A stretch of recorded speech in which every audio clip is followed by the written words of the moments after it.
It's time for the bonus run to get a shot at the semifinals for the women. We're looking for the final four. We'll see how this one's going to work out. We'll kick it off with Keely Andrew. Remember, one more right, one more left to try to improve on her rights. She's been pretty solid. 6-1-0, then a 7-2-7. So if she can improve on that 7-ranger, she can get closer where she needs to be. Nice down carve wrap. Andrew drills it off the top there, belts it again. Ultimately a 9-7 gets her right into the top four.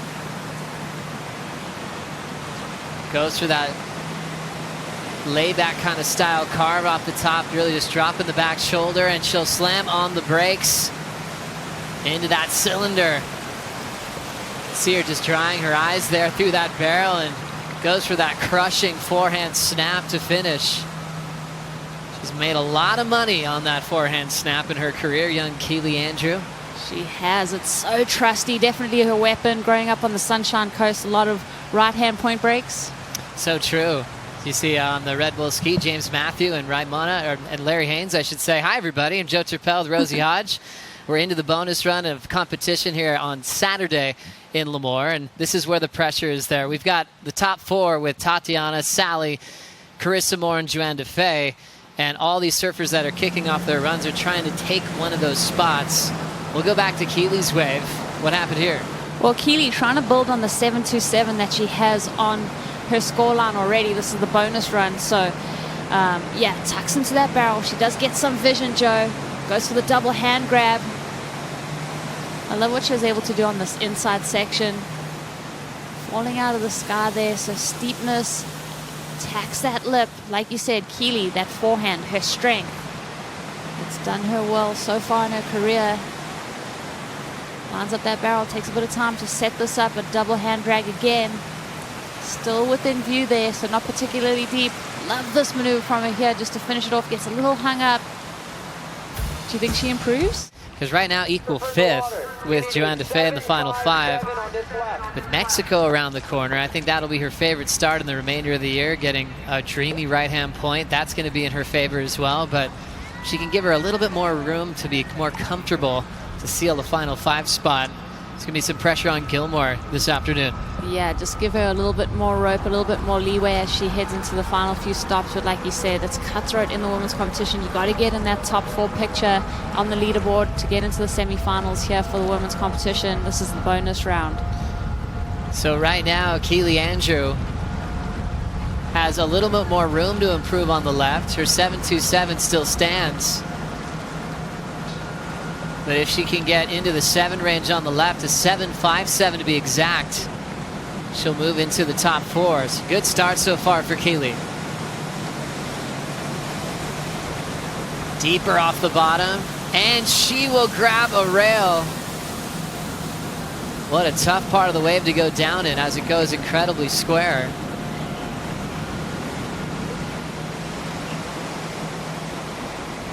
Let's see what went. First of all, you know, getting off to a great start there. Throws the tail right there, goes over the handlebars. Like you said, Joe, this wave, you know, for its height, it packs a lot of punch. There's a ground swell technology. So Keely trying to throw everything at it, probably getting, you know, the word from the perch that she really needs to improve, get that mid-7 if she wants to get into that top four picture. Her run is over here at the Surf Ranch. Tough one for Keely, ending up with a 3 on that last wave and in that 12th position. Right now we're using the CT3 format with Nikki Van Dijk coming up next. Big expectations on Nikki Van Dijk. What are you expecting here, Ro? I'm just expecting her to build on her scores. I think she's had, you know, a couple moments in the shade to digest the surfing that she did. She had a great showing on the right. Her last run, 7.5 is her high score, so she's got to build upon that. Setting up her first hook. Nice fading cutback for Van Dijk. Started off with some wild cards and bells as she drills it vertically. Right under the hood. We follow with Nikki out of the barrel. Nice clean down carve wrap. She put herself extremely deep and had to pull in for a moment. Wrapping motion, she'll go over the whitewater wall there.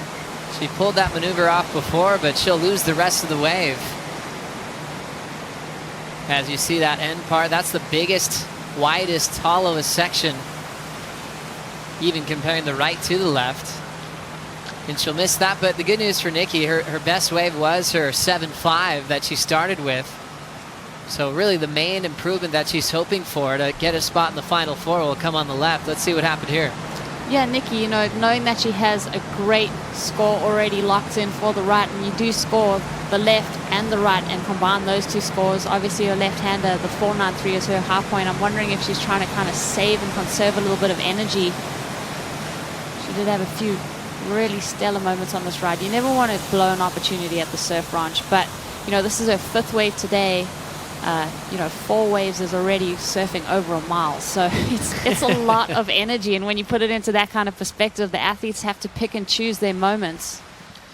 So Nikki Van Dijk positioned in 11th at the moment. It's interesting to see how they've placed more importance on those wins, and you know, you can't just coast your way through these tours anymore. You have to be getting results at every stop. We know that we have 2 throwaways this season for the men and the women, so there is opportunity to have those bad events, but you got to be consistent. I think that's what's key on this tour nowadays, is getting into the quarters, the semis, and the final.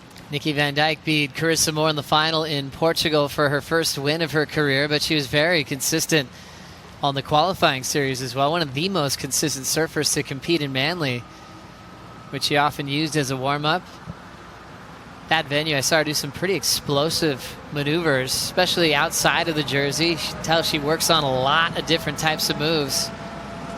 It's coming down to this last wave for Van Dijk to see if she could get into the Final Four. Looking for a 7.34. Here goes Nikki.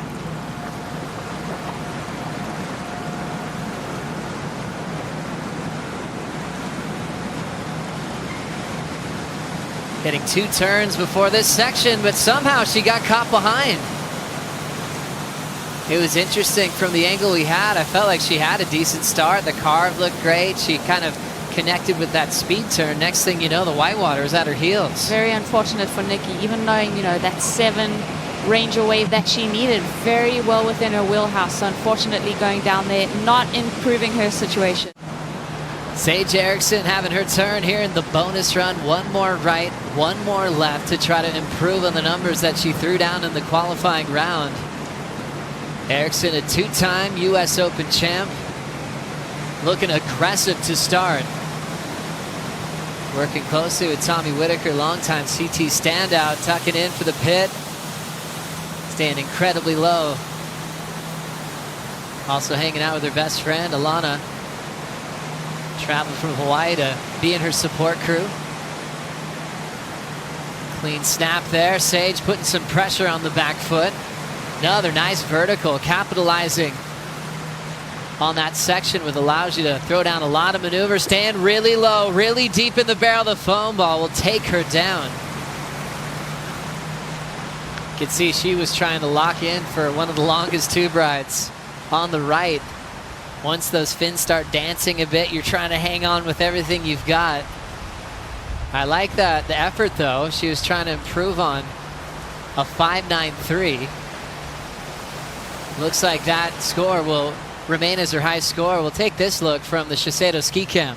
Yeah, so Sage taking some time to reset in the shade, probably chatting to her coach Tommy Witts, deciding, you know, what can I do? Where is the element that I can really improve upon my score? She disappears from view there, slightly, you know, shuffles that back foot back onto the grip tape. I love the way that you can see on the Shiseido follow cam, just the subtle movements of the feet up and down the board. Sage, she doesn't move her feet too much as she's riding the waves. Only time that you really see her kind of shuffle those feet is when she looks for the barrel. Just looking right there, a little shuffle forward. She leans on that, right down on the deck grip, that knee almost touching the deck of her board. Yeah, she'll be right next to that Red Bull. Larry Haynes holding the camera. James Matthew, the driver there, who works full time here at the Surf Ranch. Just staying incredibly calm is Sage Erickson, knowing that this will be her last shot. Yeah, which she's already done, Joe. Bella's such a great addition to the tour. Sage Erickson also has redefined herself in so many ways. She's had seasons where she's gone off tour, come back better. She's actually proud of those moments on how she's recreated her whole act and then became a champion at the CT level with a previous event win. You ask a lot of surfers close to Sage, they'll always say that her backhand is incredibly strong and maybe even her favorite direction to go when it comes to big scores. Needs to improve on a 6.53 for any improvement on the leaderboard. Looking for excellence for a spot in the Final Four. Coming from deep, there's the climb. Swinging herself into the open face. There's that tight power jam for Erickson. Another crushing backhand snap. Blasting it beautifully off that lip line, and she'll have to race it for a bit. Maybe fitting in that move before it's going hollow. Pulls right in, staying a little bit out in front. Here comes the backhand carve. And Erickson finishes up her last wave in the bonus run. And just gets buckets of water in the face. I do think that that could potentially be a slight improvement on her 6.53. For me, I just enjoyed that attack position that she had, especially on the outside section of that left, the tricky section that we've seen so many surfers struggle with, including the previous surfer, Nikki Van Dijk. Watch this, Joey. Starts to get a solid look off the bottom. That turn right there, straight into this transition. Throws it up vertical. Solid. Like you said, here it starts to hollow out. Doesn't get particularly deep. Does finish on her feet though. Very similar rides though in her left scoreline. So, you know, is there potential for her to slightly improve? We'll have to see. That Red Bull ski will take off in a hurry. But yeah, it is hot. 109. Oh my goodness. It's like 41 degrees Celsius. It is so incredibly hot. Best place to be is where Bella is. Staying nice and cool. Some surfers are putting ice on the deck of their boards so the wax doesn't just fall off. A few good snaps to start for Bella. And that section's taken her down. She's going to keep a 6.3. It's interesting with barrel riding. Your line's a bit different from a lot of barrels in the ocean where you see surfers pumping, driving, using a lot of the face. You don't have a ton of room to move and adjust, so where you set your rail, it's pretty hard to make any subtle changes. Yeah, and the last four surfers that we've seen, you know, haven't really improved their situation, Joe. So it's all going to come down to the left for Isabella Nichols, the rookie on tour, to try to get a shot in the Final Four. We'll see if she can do it right after this. Isabella Nichols preparing for her final left of the bonus run. Went down on the right in the barrel, so it's all coming down to this wave. Still sitting in 9th place, just behind Coco and just ahead of Sage Erickson. Nice clean snap, looking for an 8.53 for a spot in the Final Four. Nice turn through the whitewater. We saw Nikki get caught behind on this one. I think Bella's making sure she's right in the right spot until the bottom changes and she's down. So right there, getting the bonus run, but not coming through with keepers, and her situation will remain the same. Her second run in the qualifying round was her best on the right and the left. What happened here, Rosie? Yeah, Bella getting a solid start. We're seeing a bit of ruffle on the face here as that afternoon wind is starting to pick up. Looking good through this ride. We know that she needs an excellent score to get in the top 4, but maybe also eyeing off just that quarterfinal finish. She goes down there. That's that shallow section we've seen take the wheels off of a few competitors now. Uncle Mike's here in Lemoore. Long time ripper on tour, but still rips into his 60s. It's got to be the best guy in his 60s in the world. I think you can actually probably confirm that, the way he surfs pipe and backdoor and everywhere on the North Shore of Oahu. Coco getting off to a great start. Hand on deck. Understands the positioning here. You can see her at the bottom part of the wave. Strider, she just made that pit. That was amazing. Thank you for keeping it, because I couldn't see her anymore. I didn't even know if she was still up. Now she's going to work on the lip, smashing away. Beautiful. Switch up on the turns in the lip. Again, off the top, she's going to throw into the corner. She's getting ready for that barrel on the inside. Steps it up. There it is. The cheater 5. Get it, girl. Everybody loves it. Let's see what she's got on the top now. Bang! Right up through the roof. Fins out. There you go. Little exclamation mark at the end of that wave. Nice work from Coco Ho. Looking really stylish, but really technical at the same time. Bringing it all together. Wrap around. That's right. Hang on tight, Waz. That was an incredible approach for Coco Ho. You know, we've been watching her surf for a very long time. She'll just catch her breath here. But oh my gosh, is she in form? I think that little break and a year off has suited her surfing so well. That surfing just put a smile on my face. And it's interesting to see, you know, the Coco that we're so used to seeing, the veteran on tour, very accomplished. But here she has that freedom as a wild card. And she's really brought a different kind of steez to her surfing. She's looking to attack that lip. I love the fact that she went cheetah 5 in the barrel. Her brother Mason, what do you think he's texting her right now? Oh, he's so happy. And Uncle Mike as well. This is so common for the Ho family, to just blow your mind in the barrel. A bit of old school, but makes it effective. So there's that creativity factor. Let's have another look from this angle. Oh, I love it so much. That style. I know that she was a part of the Stab Electric surfboard test and just surfed a bunch of different crafts down in Mexico, and probably bringing that experience here. I know that she looks like she's on an epoxy shortboard, but still bringing that style and creativity to her surfing. Still able to recover from a pretty serious stance change too. So you've got to get out of that position, right, to be able to get that final turn. So capable. Can see that hydrofoil, basically the bottom of it's like the bottom of a hull of a big ship. It is so heavy. There's all these old tires that just drag this thing down a track. And the speed of it was all thought about. The bottom of the floor. In the ocean, we call it bathymetry, which is the topography of the ocean floor. And a lot of Kelly's favorite surf spots, he looked at the bottoms there and tried to replicate them here to affect the shape of the wave. Coco's on a roll here with speed.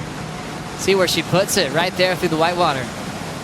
Sweep off the bottom, nice snap there. Nice clean hack. She's had wins on her backhand, well, one specifically at the Search in Portugal about a decade ago. So right there, just using the whitewater crumble for some projection. It also gets her in position for the inside bowl. Pulls in, holds her line, but she'll get flipped over the falls. You could almost see a couple of those barrels earlier this morning, Ro, were so glassy. That had a couple of ribs in it. Almost looked like that was a tighter barrel. She ends up getting clipped on the finishing move. Let's take another look. Yeah, let's have a look at it. You can see that crumble that you're talking about, Joe. It has changed the shape of this wave and what you're so used to riding. There are different variances that happen throughout the day with the basin and the way that the water ebbs and flows, the way that it hits that topography of the bottom of the wave here at the surf ranch. Good solid surfing though on her backhand. Does she improve her score? I'm gonna have to wait and see. I don't think it was quite there for Coco. She goes down, like you said, that barrel just pinching on her, not as open and hollow as we're used to seeing on this left. Yeah, I feel like your situation is going to remain the same. It did on the right, and I feel like it's going to do the same on the left, especially when missing the barrel. That's a critical section that the judges wanted to see her make. And now it'll be Steph's turn. Scores are coming in. Coco got a 5.97 on her last right, which is at every stop on tour. Steph Gilmore preparing for her opening right. She said she loves how the right is first now. The last previous events, you had to start with a left, and when your favorite way to go is your forehand. She likes to have fresh legs for this opening ride. And build your confidence up. I mean, look at Steph, a 7-9 to improve upon. Slots into that barrel. One of the best at riding the tube here. Stance seriously forward and in a critical part of the wave. This is what she did all day long when she first came to the surf ranch. She had an instant connection with the barrel out here on the right.